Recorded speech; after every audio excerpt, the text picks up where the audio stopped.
Ayan guys, medyo naputol ang ating pag-video kasi may dumating ang lola na Shopee. Ayan. Luluto tayo ng langka. Dumating ang Shopee.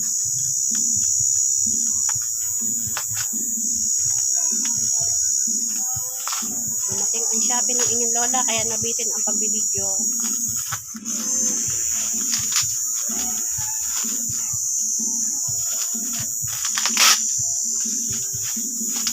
Oh, madaya. Sabi dun sa Shopee, buy one take one. Oh, asa ng buy one take one, di ba? Madaya, pang slice ng ano ba? Ng patatas, carrots, ayan, ng sayote. Yan, pang design, oh. Ang sabi doon, kaya umorder ako ay buy one take one. Oh, ayan, nakita nyo guys, isa lang. Yan. Eh, titingnan pa natin itong isa pa.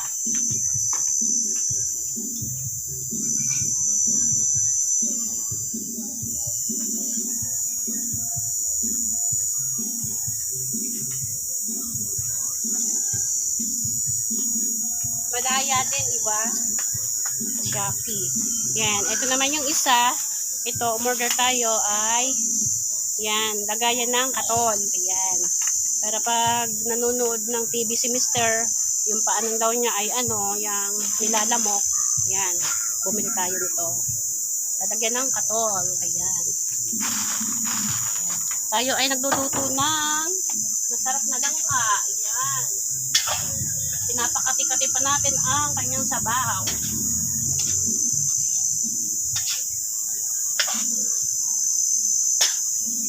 Ang dami nito guys. Nakain ba kayo nito guys? Nagluto ako ngayon dahil linggo. Akala ko bibisitahin ako nung dalawa kong anak. Akala ko bibisita sila. Kahit sino sa kanila, akala ko may darating ngayon dahil linggo. Wala ata.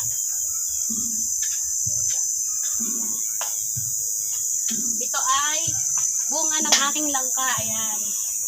Ayan, napapakinabangan ko na yung aking tanim guys, no? Ayan. Ang sarap nito, promise. Dalawang sardinas. Ayan. Napakatihin lang natin. Ayan. Ayan. Kahit naman anong brand, pwede mo siyang ilagay. Ayan.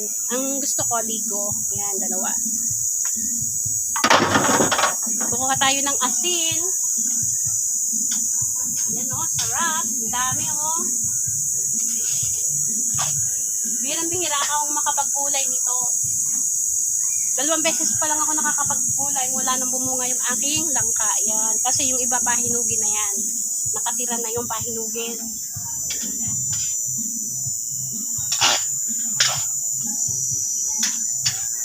Kita nyo ba guys? Talyasin na ang aking pinaglutuan. Ayan, masarap magluto dito sa labas kasi malaki yung apoy niya.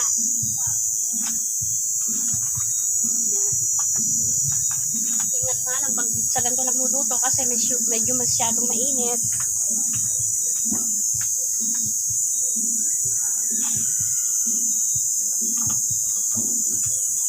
Yan. Matagal nang request siya ng aking manugang na buntes. Matagal niya nang request siya ng 1 linggo ba. Hindi matuloy-tuloy kasi masakit nga yung kamay ko guys. Hindi ako hindi kaya ng kamay ko ba magagawa. Tapos magkakayod pa. So ngayon linggo, ayan, natuloy. Nandito si Mister, hindi pumasok linggo. Ayan, saka yung anak kong bunso, nandito. Siya yung nagtalop nito at kumuha doon sa taas. At siya din yung nagkayod ng nyog. Ayan, tulong-tulong. Dami namin ginagawa ngayon. Mister nag-wiring kanina. Inayos niya yung mga wiring ng kuryente. May saksakan ng TV, may saksakan ng washing. Yan, may sa rep, may sa ilaw. Inayos niya lahat yon kasi sabi ko ayoko na magulo yung mga wire. Kaya inayos niya yun ngayon. Habang ako naman naglilinis dito, nagtatanim ng ng saluyot, patola. Habang nagbabantay nito, nilalabo. Nag-ayos na rin ako ng higaan ng aso doon. Nilagyan ko ng bubong para kahit umulan, abuti siya ng ulan, hindi siya mababasa. Ayan. Nagawa ako doon ng bagong kulungan ng aso namin sa unahan. Ayan. Dahil natin ginagawa guys. Ayan. Pakita ko sa inyo yung kulungan ng aso kong ginawa, guys. Yan, punta tayo doon. Ayan oh, yan oh. Dami oh. Pinapakati-kati natin. Sarap. Ayan, dito tayo guys. Napakita ko sa inyo yung ginawa kong kulungan ng aso. Ay, silungan pala. Silungan, hindi kulungan. O, ayan si Mr. hindi pa tapos. Nagagawa siya ng tarapal.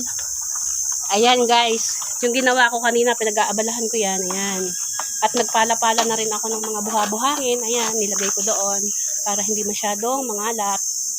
Yan guys, ang ginawa ko kanina, may bubong. Yan. At ito naman si Mr. hindi pa tapos. Hanggang ngayon ay naggagawa pa siya ng tarapal sa bintana.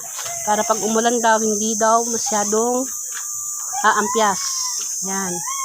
Yan na lang yung ginagawa niya. Kanina nagwa-wiring siya. Yan. Okay guys, mamaya na lang ulit. Yan. At ayun nga palang aming aso, ayun o, tinatawag ako. Hindi siya pwedeng alpasan kasi siya ay may sugat siya. Ayokong magala-gala siya. Okay guys, bye-bye na.